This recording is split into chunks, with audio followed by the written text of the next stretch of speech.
Welcome to this video series focused on sexual harassment, where you will have the opportunity to see several educational scenes, each showing an example of sexual harassment. So, what is sexual harassment, and what can be done about it? By definition, sexual harassment is unwelcome verbal or physical activity that is experienced by another person as sexual and makes them feel offended, humiliated, threatened, or intimidated.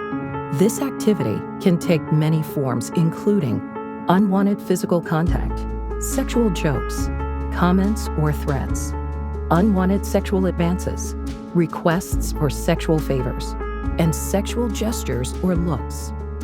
If you see someone being harassed or were harassed yourself, tell someone you trust immediately. Talk with a supervisor, a friend, and your program sponsor. Remember that you have many people there to support you. Every case of sexual harassment is different, but it is never the victim's fault. It is also very important that you be aware of how your actions affect others. You may not be aware that your statements or behaviors are making someone uncomfortable. So talk to others when someone seems upset to find out if what you said may have been inappropriate. Unless someone indicates clear consent, professional boundaries must be respected, and consent may be taken away at any time. Claims of sexual harassment are very serious, and the potential consequences can be extreme. You may be removed from your housing, have your program terminated, and be required to leave the U.S. early, or even face criminal charges. Every case is different, but criminal charges can be made even if the perpetrator was not initially aware that their behavior could be considered harassment.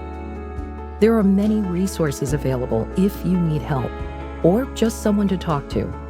Your program sponsor, host employer, and local American community are all here to support you. Let's now take a closer look at the topic of sexual harassment and discuss specific examples and solutions. Any type of repeated and unwanted physical contact is definitely sexual harassment. Avoid physical contact with coworkers unless they tell you it is okay. In the U.S., it is not common to greet coworkers with hugs or kisses. It is appropriate to shake hands and respect their personal boundaries. What you say can also be sexual harassment. Unwanted sexual comments, jokes, or threats are all forms of sexual harassment. In addition, negative comments about any group of people, such as women, members of the LGBTQ community, or people of a certain religious group, can be considered harassment.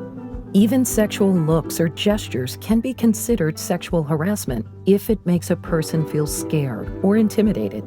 If your boss or another employee makes you uncomfortable by behaving in any of these ways, it is important to tell someone you trust and call your program sponsor so they can help you. Sometimes people think they are flirting, but really they are engaging in sexually harassing behavior. Flirting is enjoyable behavior that happens between two people that like each other and find each other attractive. Flirting is wanted, and sexual harassment is unwanted. You can never be 100% certain that flirting is wanted, and therefore, you should never flirt in the workplace. Flirting is respectful and fun. Sexual harassment is disrespectful and scary. You cannot assume the other person is enjoying your flirtatious behavior. You need to check with them, either by asking them or reading their body language to see how they feel.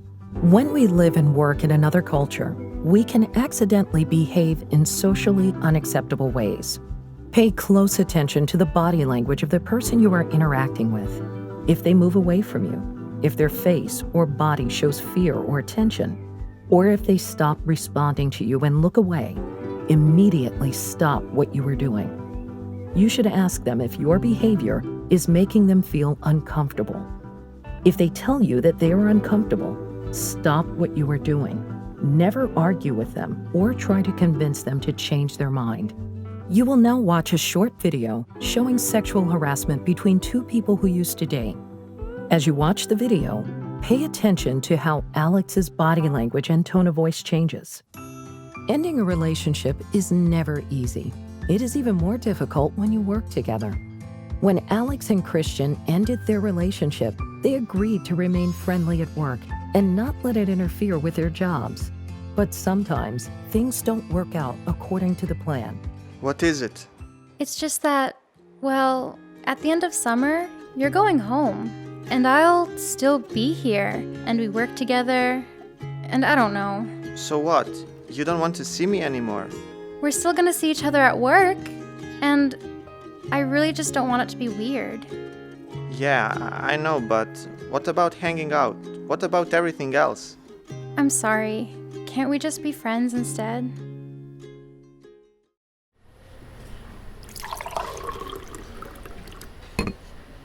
Oh, hey Alex. Good morning. Hey, you should come hang out later. We're going to the beach after work. Today? I'm sorry. I can't. Come on, it'll be fun. I'm sorry. I have plans already.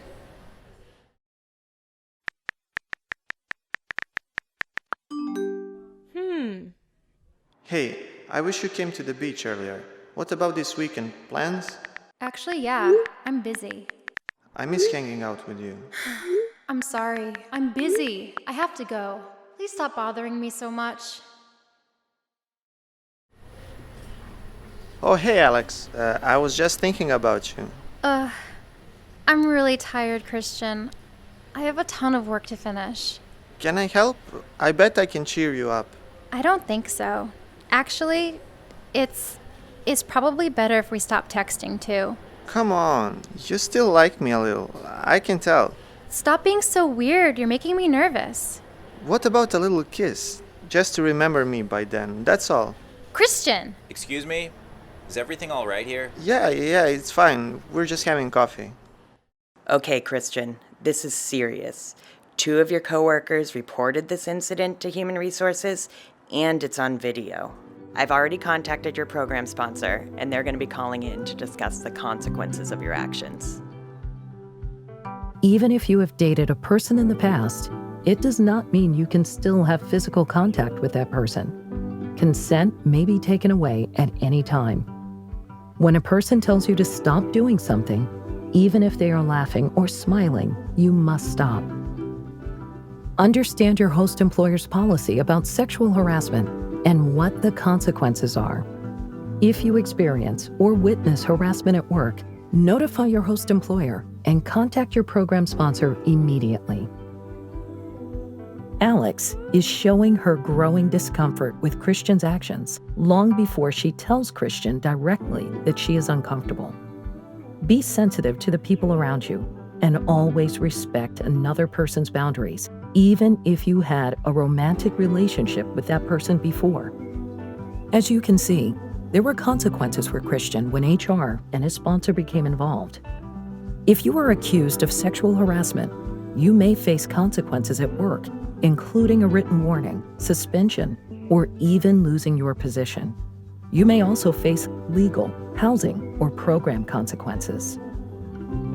Now you will watch another video example of sexual harassment of a participant and her roommate in their housing. Anastasia and Brianna were having a great summer working and living together in employee housing and an amusement park.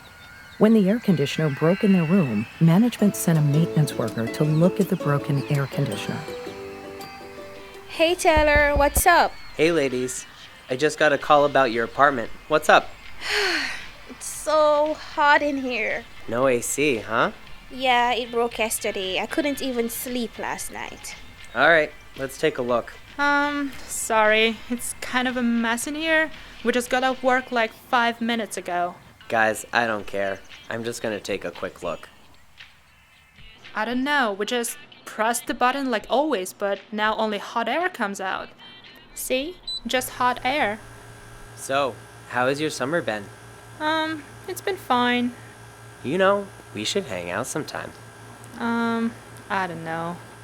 You know what? I have air conditioning at my place. You could come over and watch a movie, or whatever. Anastasia, I need to go out for a minute. Can you come with me, please? I got so scared. I didn't know what to do. We need to call someone. Do you have your phone? If you believe you have experienced or witnessed sexual harassment, notify your program sponsor and host employer as soon as possible. If you feel in any danger, call 911 immediately. Unless someone indicates clear consent, physical and verbal boundaries must be respected. Any unwanted physical contact is unacceptable. Stay proactive and remove yourself from situations if you feel uncomfortable. If you don't feel safe, it's time to leave. In this video, a maintenance worker touches a female participant without her consent. The participant's roommate saw what happened and stepped in to help her. It was very important that Anastasia left her room when it started to become dangerous. Other safety tips include: do not be afraid to say stop. Clearly state your concerns to those involved. You should not be afraid of any negative effect on your employment or program. Your program sponsor will help protect you. Do not go out alone whenever possible. Bring a friend, whether you are meeting a repairman in your housing, walking at night, or going to a party. If you have to go alone, make sure someone knows where you will be. Lock your doors. Always protect against access by strangers, whether it be in your bedroom, a car, or a workspace. Travel safely. Late-night travel without a plan can be dangerous. Memorize your housing and host employer's address, and have a plan for safe travel to and from any destination. Be cautious at social events. Do not accept open drinks, and always go to parties with a friend. Here are some important steps you can take if you are experiencing sexual harassment. If you feel safe to do so, use your voice and your body to clearly tell the perpetrator, stop. Avoid being alone with the perpetrator. If you have any texts or emails between yourself and the perpetrator, save them and share them as part of your reporting. Write down all the details after an incident. Tell a trusted friend or coworker. Inform your host employer and call your program sponsor so that you do not have to handle this alone. You can also contact an organization like RAIN that specializes in supporting those that have been sexually assaulted. If the situation feels dangerous, remove yourself from a situation as quickly as possible and go somewhere safe. If necessary, call 911 for additional help. Finally, the United States Department of State wants you to have a safe and healthy program while in the United States. Please report any incidents of sexual harassment or sexual assault to your program sponsor. If further assistance is needed, you can also contact the Department of State hotline at any time. They are here to help. Thank you for watching, and we hope you have a safe and happy time in the USA.